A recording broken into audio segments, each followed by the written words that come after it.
A great meeting point, convenient light meals, hot and cold beverages, or a quick snack on the go? What's your order for the day? We don't just say, we do. It's the Stain City way.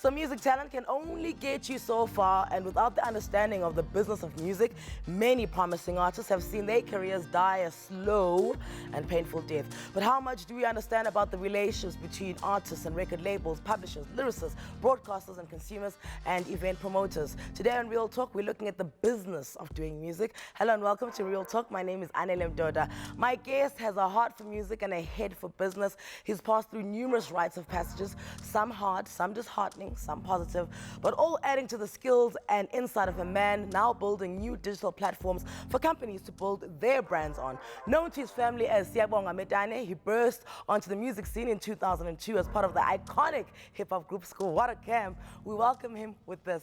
Squatta camp is Kaleni, put your hands up, hi Emoyeni. Come on now. I was gonna raise it, but I don't know about my arms. Busy moving. Oh my word, I actually remember you guys coming to perform at Tuck's Spring Day. I was still a student then there. And you guys sang the clap song, and then when it was clap your hands, you guys did it in Afrikaans. You're like, clap your hand, clap your hand. The clap leaky, clap your hand. That was Flabber's work. And we were just like, because obviously it took us by surprise. We're like, okay. And then obviously the Afrikaans kids are like loving you guys. It's a lot of people to manage, Slikour. Yeah. Even at that time though, you know, it was like, we were almost like the new generation of guys who actually were performing for just not like black people or like white conservative crossover, people. eh? We literally, it was like when we were deep in the, we'd perform at some Afrikaans festivals, and guys guys would literally stand up there, pull a Zeb sign, like, and you like on some, and we literally had a thing, you know, Smacks is be like, Never pig. You know what I mean? But then we performed at some place, the sound literally like messed up, and Smacks the motivator is like, but he's getting out of stage, you know. So we always had those things because we were the first really to be crossing over like that, you know. But then here's the thing, so when you're walking through the crowd, you guys are these black kids at this, like, you know, Oats Warren, Kaka and Ka, there's in a boss there, nail sprays. But once you get on stage, then they know your music. Then they kind of feel bad for putting that. They're like, oh. No, but like, you know, like, remember, you don't start with the hits first. So you're starting with the hits in the bedroom hits. Liz is Shayanina, you know what I mean? And then you're gonna close up with, but the Zeps have already come by then, you know. So the same hands that are flipping Zeps are now going, now you go. But like, you know, guys are not gonna flip though. You know, when the guys are at a festival, it's just like, you know, if they like, what the hell is that? That's what's gonna happen, you know what I mean? But it was fun, you know, we saw some crazy things, But now, your dad was always an entrepreneur because your dad had a taxi business, right? Why not go into the taxi business? Well, I am in it. Well, now you are. But I mean, initially, when you started here. Well, you know, my dad literally is a kid who finished school like in grade 2, you know, or standard 1, one of the two. And so did you always see the business side from him?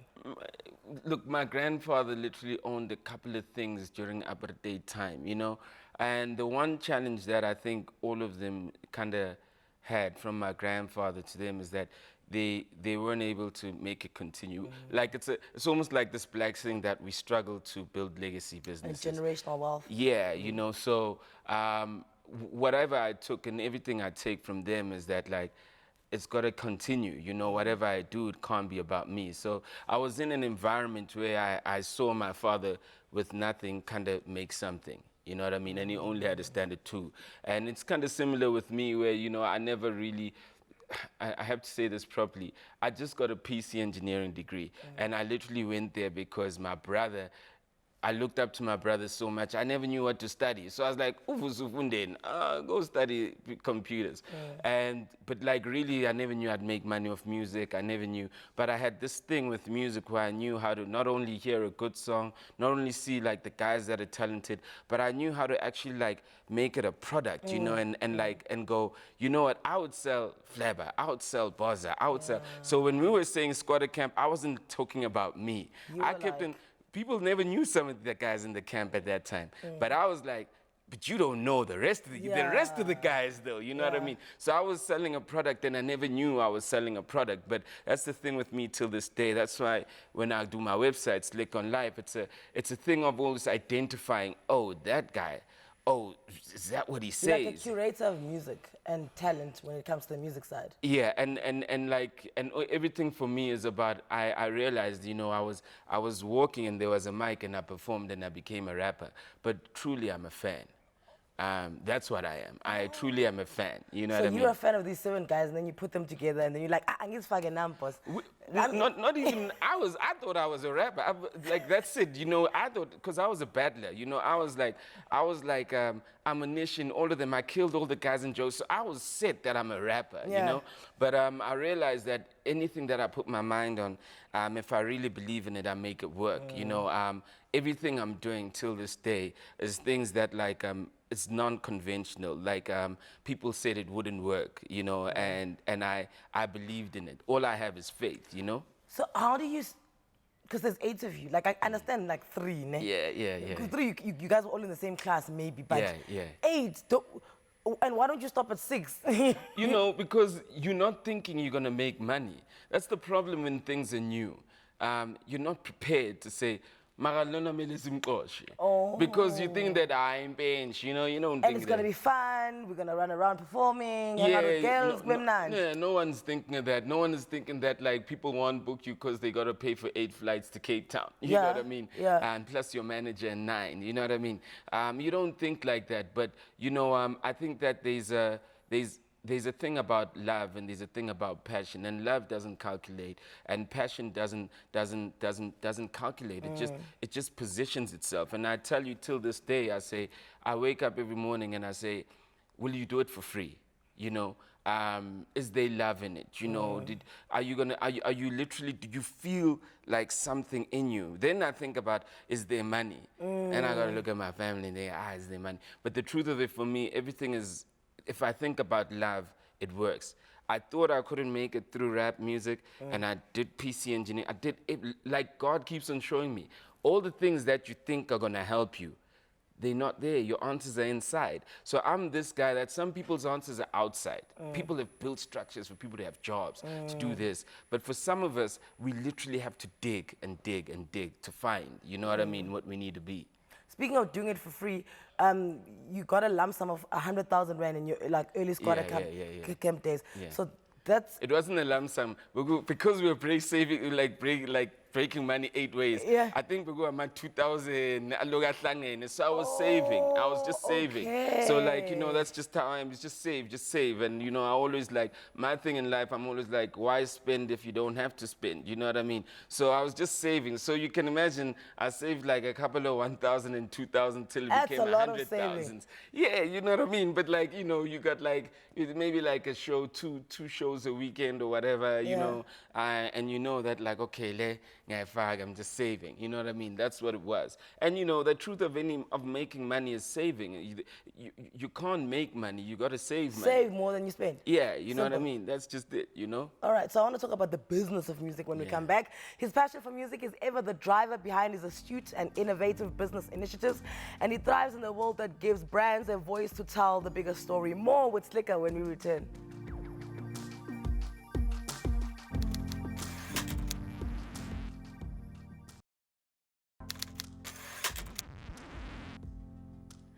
Fame Famously known as Slikour, broke onto the music scene as part of the legendary hip-hop crew Squatter Camp, which set the blueprint for the hip-hop culture and capturing the imagination of many fans. Now Slikour is involved in driving the music forward behind the scenes and introducing new talent through his website, Slikour on Live.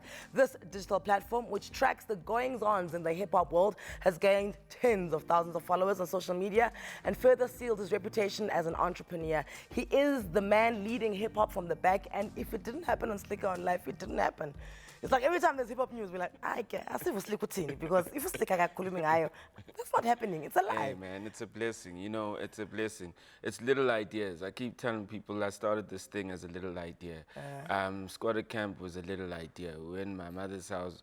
It's little ideas. If you literally love your little ideas, people will find a reason to love them.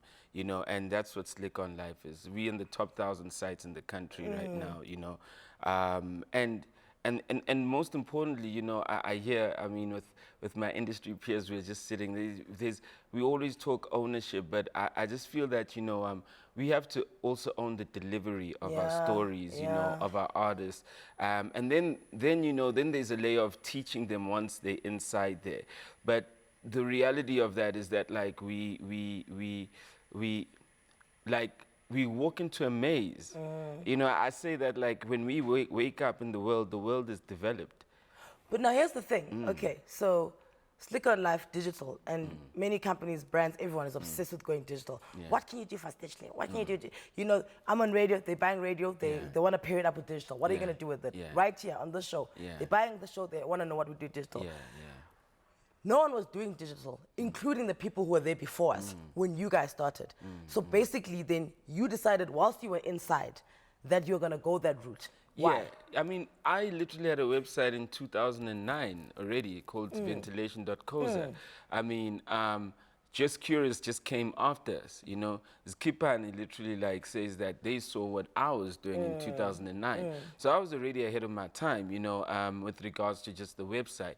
It's just like I needed to be in a space where I can develop it as a product. I wasn't ready to productize it, you know. My mind hadn't flipped to how do you productize it. Plus the world wasn't already in that space. So, you know, firstly I had to productize it for the artist to go, it's home. Because that's what it is for a lot of artists, it's home. And then I had to productize it to go for the brands to go, okay, so this is where the artist stays, so how do we connect with the artists, how do we connect with the culture? And I think, you know, it's just been a step-by-step process. It hasn't been a fast thing, a fast-track thing, you know what I mean? Business takes time, and the biggest mishap or thing they take away from us is us thinking that everything is quick. But the journey is the entrepreneurship means journey. It doesn't mean that you're making money now and it's like you got 10 million now. It means the journey, you know what I mean? The ups and the downs. So when you said that record companies weren't signing you guys, so you guys started to become the record company, how does one decide to become a record company? I'll tell you a funny story. I'm always triggered by things, and I remember you triggered something actually, you know. I'm gonna take my cut though. Careful now. Nah, I'll tell you how you triggered this. I was on Pabi's show one day, you know, and you know, I'm emotional. You know what I mean? Oh, this is the Black Star Fools thing. Yeah, I'm emotional, and I say, and I also don't have a filter. You know what I mean? And this is the problem with the Squatter guys. They're like, "Hey, sleek, mara, why you kuluma so?" But I don't have a filter, and I'm honest. You know, I've been Kanye Westing before Kanye West. I've been Juliusing before Julius. You know what I mean? But then you tweeted something or said something, and I never responded to you, by the way. It was someone in my office that did. But and then you're like, I'm always complaining. And then I thought about it. I said, but am I always complaining?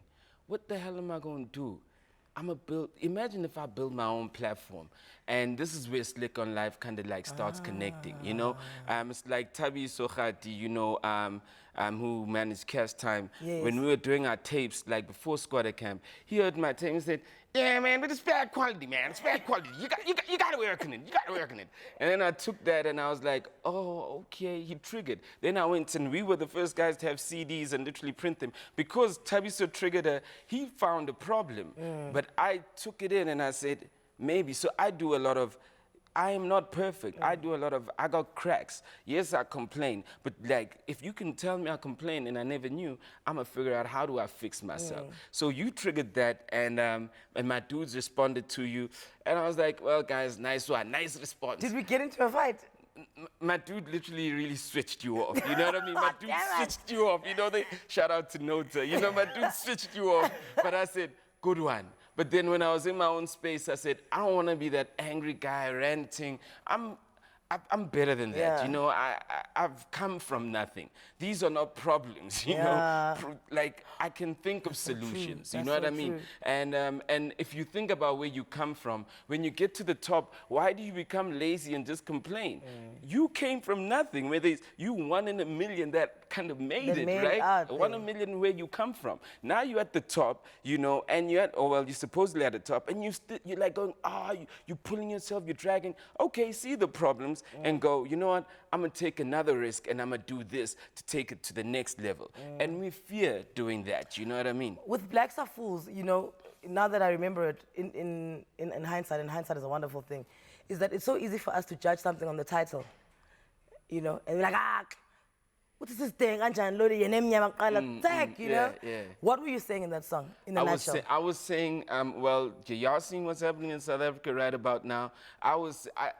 I see things before that's why another thing, you know, I got this spirit and this energy that sees things, but I had to step out of the industry. You know why I stopped making music?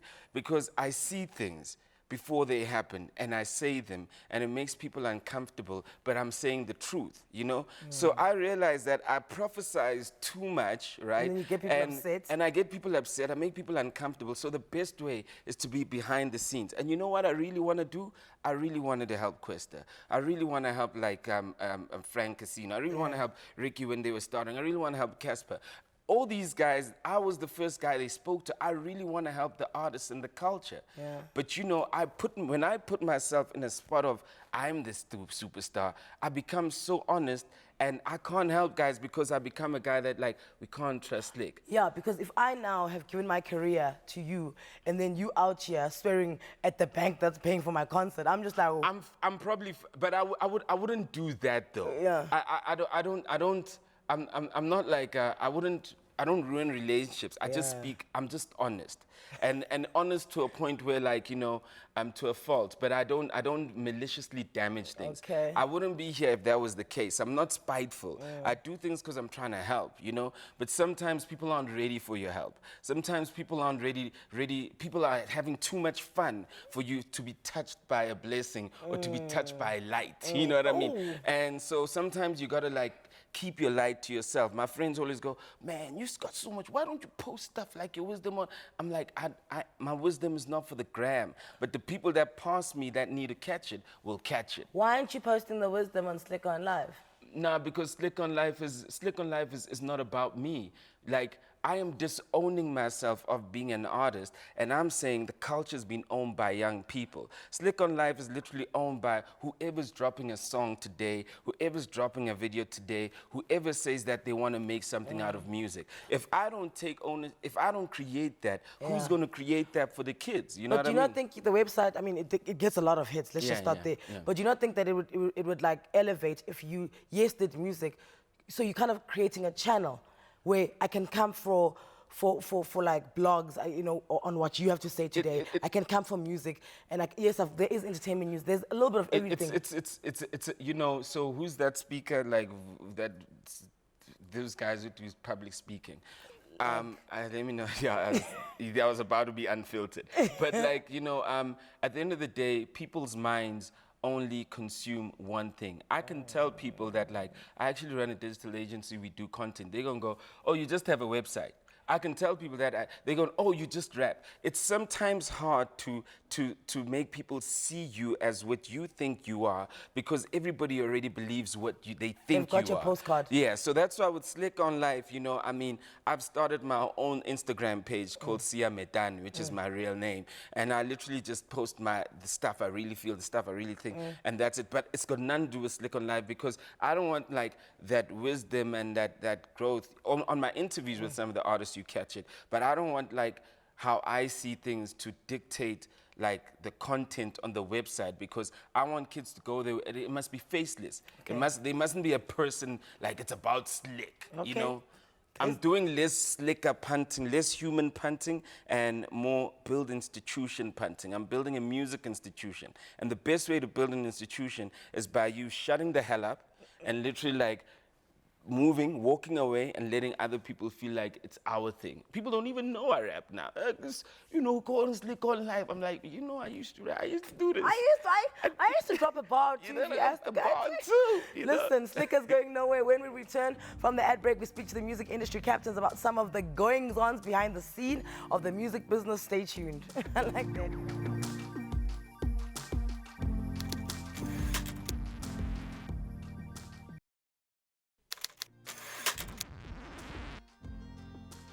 And we're back. You're watching Real Talk on SABC3. The stage is yours. We're looking at the business of doing music and some of the challenges faced by the music industry. Joining me right now is newly appointed CEO of the Southern African Music Rights Organization, SAMRO, who is the first female to run this organization in 56 years. Tukyala Wale. Nothando is no stranger to SAMRO. She once served on the SAMRO Foundation board. She has been CEO of CAPASSO, achieving triple digital growth of the organization and crucial licensing breakthroughs. She is joined by the chairperson of the Association of Independent Record Companies of South Africa. It's a mouthful. An organization which represents the interests and development of independent record labels across South Africa and the world. We welcome Mandla Maseko as well as Nothando. Nothando, I'll come with you. Congratulations. Have you thrown a party yet?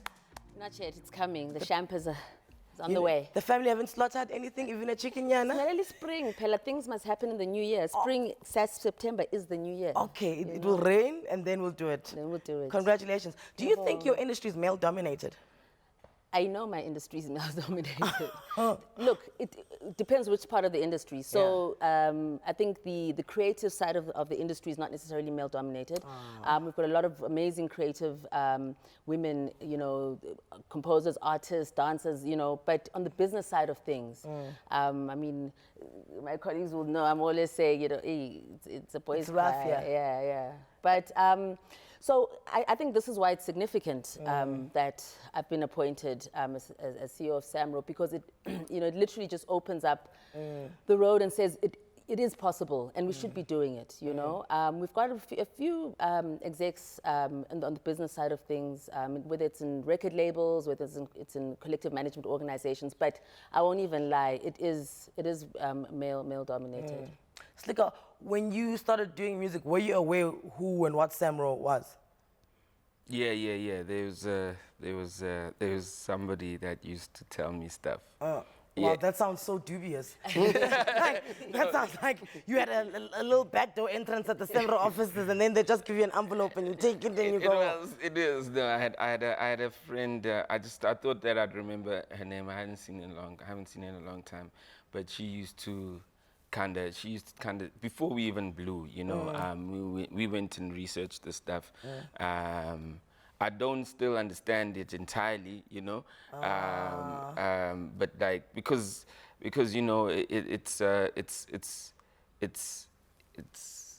It's a lot. Then let's bring Mandla in here, because he doesn't understand it entirely and he's a musician. So imagine someone who's sitting at home. This is the first time they're hearing about SAMRO.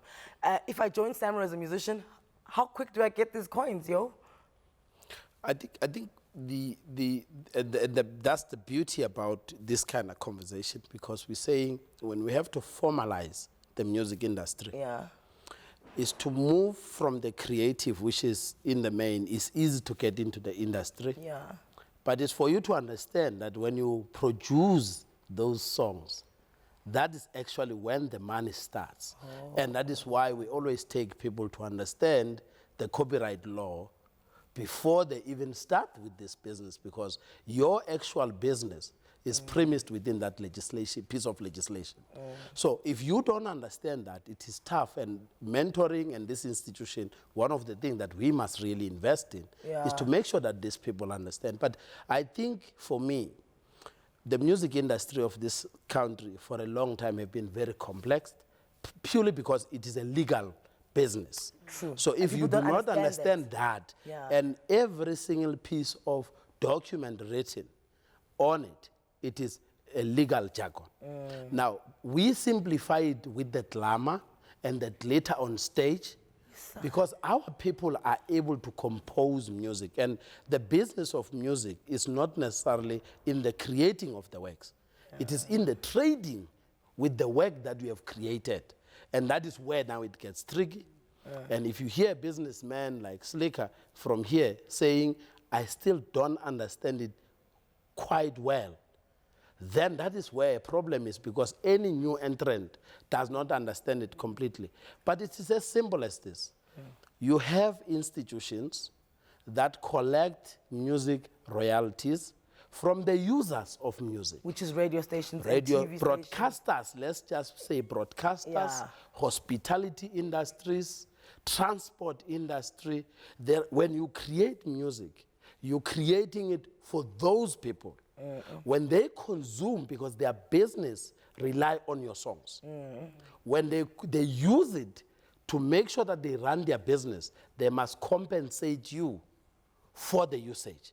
Then you have, therefore, accredited institutions such as SAMRO, IMBRA, ECHO, RISA, SAMBRA, CAPASSO, who are actually designated to collect these monies and give to our people. I want to pull Nothando into this, yeah. Yeah, and I think the other complexity that we must add, I mean, we're talking all these different organizations.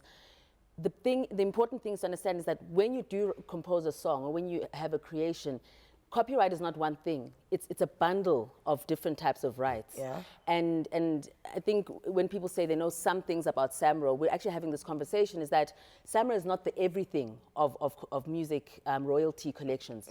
We only collect one right, which is the performing right in music. So if I sang on the song, that's where I can come to you. Well, if you wrote the song, Yeah. you composed the song, and then that song is performed in public, whether you're performing it yourself or whether it's on radio. Okay. So it's the public performance right. So, I mean, SAMRO is the biggest collecting society or collecting management organization in the country. But you've got, for example, IMPRA and SAMPRA, which collect needle time. That has nothing to do with the composition. It's now the sound recording. When you hear a song, you're hearing two copyrights. The copyright in the composition, the people who wrote the lyrics and the music, and the copyright in the sound recording, which is owned by the record label. And the performers in that song. So you could be a performer without being a composer, right? Yes, yeah. Are your eyes glazing over, Anele? I feel like there's steam coming out my ears, like, woo, woo. But this is the actual complexity, is that because it's a legal system, you actually have to understand the different aspects, because different organizations collect for the different rights. CAPASSO collects for the reproduction of the song. So when you have a download on iTunes or whatever, that download is a reproduction. SAMRO does not collect on reproductions. IMPRA does not collect on reproductions for compositions, but that's where CAPASSO comes in. So you actually do have to register with SAMRO, you do have to register with CAPASSO, with SAMPRA, IMPRA, ECHO, RISA, all of these organizations. Are you paying all of those people to register with them, obviously? No, you're not. Okay. So you're not necessarily paying to register, but they all work on a commission on what it is they collect for you. Have you ever received money from any of these guys? Yeah. Yeah, I'm monitoring this answer very carefully. No, it would be 100 with you. I have, and I think but what I was told by my friend, like back then, I think that when you start writing a song, you are literally like ready to be formalized into the trading of music. Yeah. And I think a lot of people, that's what they don't get with the publishing and thing. That like, they think that, okay, I've got the song, I've got 1,000 songs, but you can have 1,000 songs, but if no one is picking them up, if no one is playing them, you can't have you can't have that conversation. But it doesn't mean that you cannot formalize it. So for me, the way I see publishing, and that's why, like things like Slikour Live, what they've done, they've given me the power to be able to speak to a lot of young artists and go, I don't have the answers, but let me direct you there. Yeah. And I think that's, for us, that's why I say it's important for us to own the culture. It's important for the young kids to respect me. And when brands say to me, yeah, I know, I go, I'm not going to be reckless because I got young kids that look up to me and I can't be acting a fool, because when I give them advice and I go speak to Nothando, go speak to Wiseman, or go, it has to be a thing where, like, when they sit with them, they literally give them that information. That's why for now, like, our role has changed from just being, oh, we have to be responsible because we have to pass the information. And if you're irresponsible and you're passing information, the kids are going to get lost either way. You know what I mean? You know, even if you're not in music, this is a very, very interesting conversation. Take an ad break. When we come back, I want to talk about YouTube. Because people are like, oh, we reached 10 million views on YouTube. How are you making money from that? This is what I want to know. We'll come back shortly.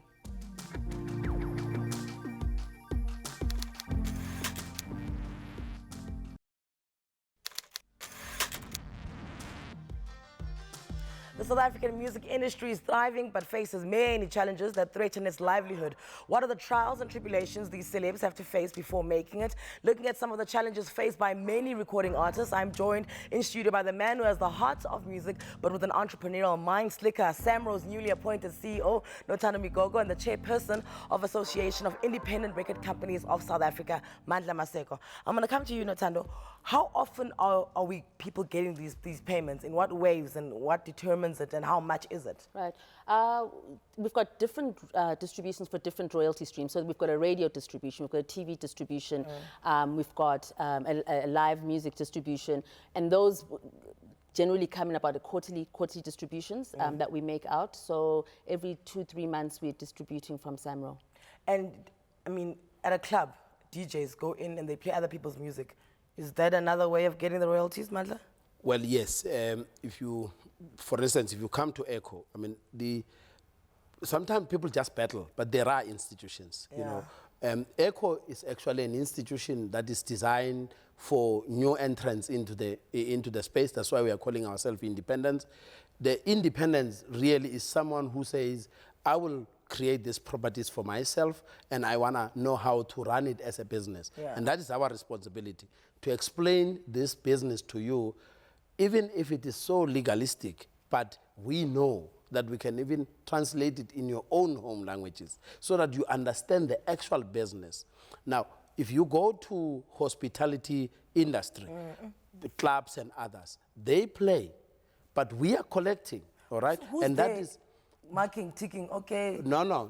Look, there are different ways in which you will then collect from a club using the square meter radius. So it's like a fee? Yes, or a blanket license. In fact, we are using a blanket license. You own a club,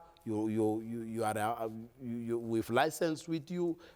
In particular, we collect through IMBRA for natal time.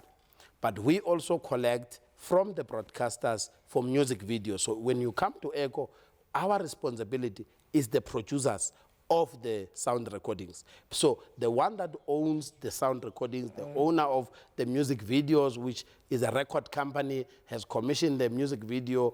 If it is playing, we collect for you. If you are our member, then we pay you that money. We believe that it is very simple. It is just not well communicated. But also, we need them to start tapping into the digital platforms so that we are able to communicate with these young people. You know, because also catching up with age, these young people are not where Mandlas are, they are where Slikours are. So I think it is our responsibility to filter the information that we are talking about on those platforms. Slikour, I mean, where's the balance? Because if I'm a musician and I just want exposure, right? And I come onto your website that's getting 200,000 hits, you know, a day. I don't. A month. I love that though. I love it when you always trigger things. I'm receiving it. I love that. You're receiving it. Okay, but now, do I charge you for putting me on? Well, this is why I say that, like, I'm also learning, right? Yeah. I have to say that. Because as a platform, I mean, you know, we never saw where we'd get to. It is what it is. So I got a call from CAPASSO. I was like, what's going on in this website, please? Exactly, yeah. I'm here to comment. They're like, what are the square meters? Yeah, you know what I mean? She was the Lakasha of the music industry. It was that type of thing. And like, obviously, you know, we got it. So that's why I say, you know, with the music and the artist side, I know. But like now as an owner, it's like, oh, okay, is this real? You know? So, you know, I mean, what was your question about that? My question, when I speak, my question is, You just gave the me a fan- platform of oh, 200,000 people. okay, cool. And so, as much as, yes, my song is on and people are listening to it a Yeah, million times, yeah. you put me on. Why must Yeah. I take money from you? You know, it's this way. You know, we've because we probably got like some people advertising, and we make some money off that. You know, it becomes fair. It becomes fair to kind of go, okay, we'll also kind of play some type of blanket license that we agree with with CAPASSO, which is where I'd had to get into. Like now, it was a difficult the discussion that we had with Nothando, but like, cause I was like, but yo, I'm in the art. But like, you know. But I think the important thing there, and it's great that you asked that, and we had this discussion with Sia, you know, when we talked about it, is that it's not about you putting me on, you know? I think, yes, you're putting me on, and it's great, I'm getting the exposure, and obviously for the gigs, etc. But there's actually a legal framework that ensures that you get compensated when other people enjoy your music, right? And Slikour is getting hits, not because Slikour is only a platform, but Slikour is getting hits because he's got this great content on his website. So it has to be an ecosystem that works for everyone, you know? I'm just one of those firm believers that artists and, you know, composers are doing what they do, yes, because they love it, yes, for the culture, but because also they're doing it as a business. I want people to look at their music as a business. People must be able to feed themselves, feed their families from their music. And that's why we exist, right? So that we can help people be business-minded with their work. So it's always more than just the exposure, it's more than that. So when SABC, when Claudia was here, he then went 90-10, right? Were you guys warned? Because I'm sure that then throws you guys into like the eye of the storm, because you now have more to monitor. No, but we're monitoring anyway. Because remember, we are part of an international network. So when Beyonce is played on SABC, we are going to collect Beyonce's money and we're going to pay it to the SAMRO in the States, who's going to pay Beyonce, right? So for us, what was exciting was that, okay, so which means our local members are surely going to get more royalties. That was the great, you know, the great thing. But of course, then there were other business considerations with ad revenue and whatever that SABC had to review. No, that's our problem. We'll solve that. That's in-house. That's in-house. Can the house? I'm a domestic. Please, I'm a domestic. Please, into my bra. Thank you very much. Can I just say this about publishing? And this is the best analogy I can give. You know, when you've got a job, a 9 to 5, some financial advisor is going to call you and go, yeah, but when you die, who's going to bury you? What's going to happen with your family? Blah, blah. And I feel that publishing is almost like that thing, but it's your own. It's almost your work where you might not really eat off it immediately, but like when you do eat off it, you'll keep eating off it. I'm still making money off like squatter camp songs till this day.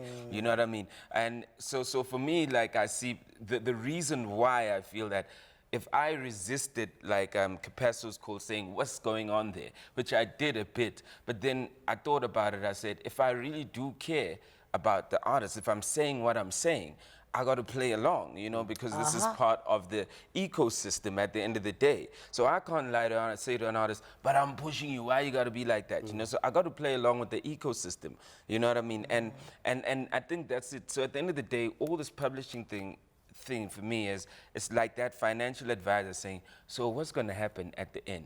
Because Ray Piri's families, if he owns his publishing, Ray Piri's family is probably still eating of it. Lucky Dube, they probably still eating of it. You know? Mendoza, you know, if they own the publishing, they probably still eating of it. I mean, they know better than I do, but that is the ideal situation. Okay, you so know? Nothando's going to take this further into the next segment. Thank you so much, Mandla, for your time. Slikour, thank you so much. Thank you. Slikour on live, ne? www.slikonlive.ca.za. After the break, we look at another issue that is giving composers and writers sleepless nights, the Copyright Amendment Bill. Yo, what rights do you have over your content? Is it at stake? We'll find out.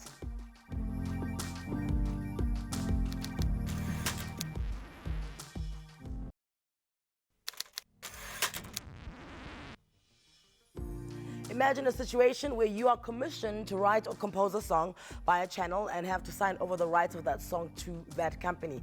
Can you imagine the loss of revenue and royalties should the Copyright Amendment Bill pass as law? Joining us now is the Wiseman from non-profit organization, the Composers, Authors and Publishers Association. Imagine that, his name is Wiseman, Ngubo. We have looked at the copyright laws of how SAMRO machinery works, why artists are up in arms over royalties, but where to from here, and how is the industry fixing these? Nothando, I'll still stay with you. Now, the Copyright Amendment Bill is currently in Parliament, ne? Just explain it like you explain to somebody who knows nothing. What is at the heart of the debate? Right. So it's actually just been sent back to the Department of Trade and Industry for them to rework it or to relook at it. But essentially what it is it's a bill that is updating our 1978 Copyright Act. And in there, they've put in provisions that literally weaken the rights of copyright holders. And this is what we have been saying is very, very problematic. Yeah. There are new instances where you prior, like you mentioned, the commissioned writers, where you'd have kept your copyright and earned royalties from SAMRO and CAPASSO, etc. But if the new bill goes through as law, you suddenly won't. And it's because the bill is very user-centric. It's user-focused. And when I say user, it's free access. Yeah, essentially, it's a user access-friendly bill, which we don't believe is the right way to go. We're still in a situation, looking at the history of South Africa, where we need to be protecting our artists. We need to be giving them due compensation, and that's not happening.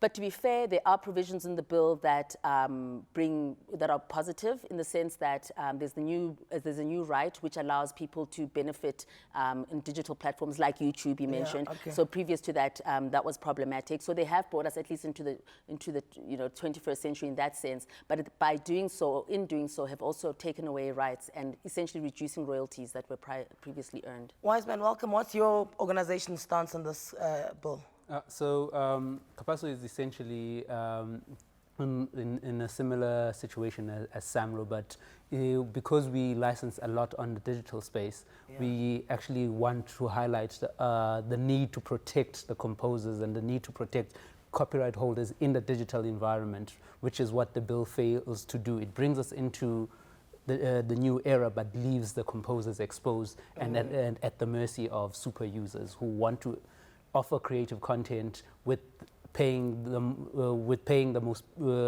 least amount of money they could, or literally for free. So basically what they're saying is they want to pay once off and then use it 1 billion times. No. As one example, or maybe even not pay. Yeah. And when we say super users, and I'm sorry, I'm going to say the words. I mean, like, for example, the Googles of this world, where they're saying, no, but content should be free, content should be accessible, and that's the way of the future. And those are the arguments that they're making. And we're saying, okay, but it's free, but you are earning by all the advertising that you're getting on Google, on your platform. It must be free for you to upload, but then you're going to be earning revenue, because we all know, if we look at YouTube, I mean, you mentioned it earlier. Yeah, let's talk about that. YouTube is an ad revenue monetizing platform. Sure, important. So yeah, so that's how a lot of these platforms, these super users, that's what would call them, like Google, make their money from all the corporates that are on their platform. But they want to use content by individual composers, individual writers for free. Yeah. Okay, so when we say they, so is Google right now? Are they the ones who want the bill to be passed? Who is the person who took the bill to be passed?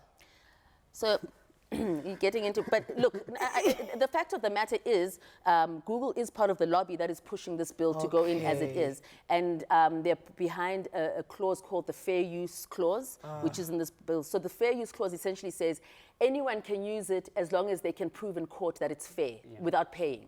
Right now, we're saying, no, if you want to use my song in a documentary, you must compensate me. Yeah. You must pay me because I wrote the song. That's my labor. But the fair use provision will essentially say, we can use it as long as you can defend it in court. But now, which musician or composer is going to have the money to go to court? How long is it going to be, for your case to be heard in court? It's tens and thousands, if not hundreds of thousands, to go to court. So when do they want to pay for the content? Essentially, they never want to pay for content, because Oh, they want to offer content for free in as much as they possibly can. Just to illustrate with the YouTube example, YouTube currently has over 1 billion users. It's literally the biggest music service in the world. But in terms of revenue that goes back into the creative or the music industry, last year, figures-wise, it paid less than what the music industry gained from vinyls. So Vinyls, which is like... So it's such a lopsided way in which music is being consumed in the digital environment. And with bills such as this that are very pro-user or very user-centric, you then create spaces where such things are even more commonplace than they are at the moment. Where even in countries where fair use actually started in America, they are pushing to try and change the laws to ensure that composers are being compensated fairly, because at the moment they are not. You get an opportunity like this where we as South Africans can literally make sure that our composers and our copyright holders are the most protected going forward, yet we are missing the point completely. So you said it's gone back to the DTI, right? What needs to be amended there? Well, I mean, we've made representations that we don't want the fair use provision as it is. We still want creatives to be compensated whenever their works are used. We know so how many artists, you know, this whole artists are not making enough money, they're dying paupers. It's a real thing. So that's what we want changed. We also want stronger provisions for reporting. So that means if the SABC is using music, which it is, we want to make sure that they tell us exactly who they played as soon as possible and full detailed reporting. And we want to have teeth as organizations like SAMRO that should a user not report. Fines. Exactly. Auditing, all of because that. right now we don't have any recourse, and what happens then, if we don't get the full report, we get the money. So most of the time they'll pay us the money, but then they don't fully report. I'm not picking on the SABC, many of the users, they don't report fully, so we can't pay out fully. And what happens, our members then come and say, but SAMRO, it belongs to you guys. You guys are supposed to be our watchdog. Exactly, what's going on. So that's what we have asked to see changed in the bill, to see greater enforcement mechanisms in there. Is usage of music in adverts also under this bill? So it means that if this bill, you know, if we, and I say we now like a musician, but could then companies just use your song in an advert without paying you? If they can prove that it doesn't detract from the commercial usage, the normative usage of the song, and it falls within the prisms of fair dealing, they can try and do it. But that's the nature of the fair dealing beast, in that you'd have to go to court to prove that of the fair use of the fair use beast, in that you'd have to go to court to then argue your case and say that no, it actually does fall outside. And even with bringing fair use into the country, they didn't give it enough teeth, such that in countries where you do have fair use, you have very strong penal codes in there, such that if you do claim fair use and then are found to not fall within those prisms, there are very strong penalties. But in the current bill as it was presented, they didn't have any penalties. So you'd spend so much money as a South African composers suing a super user, only to find that at the end of the day, even when you win, it's not worth it.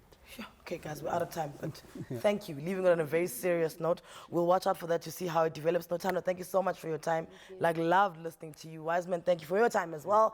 Thank you to all the guests for shedding on the inner workings of the music industry. If you think of pursuing a career in music, I hope this conversation was just as insightful and will help you make the right informed decisions. Who knows, you may see yourself on Slikour on live platforms or featured on his balcony interviews. For myself and the rest of the team, we'll see you next time right here on SABC 3, same time. It's a date.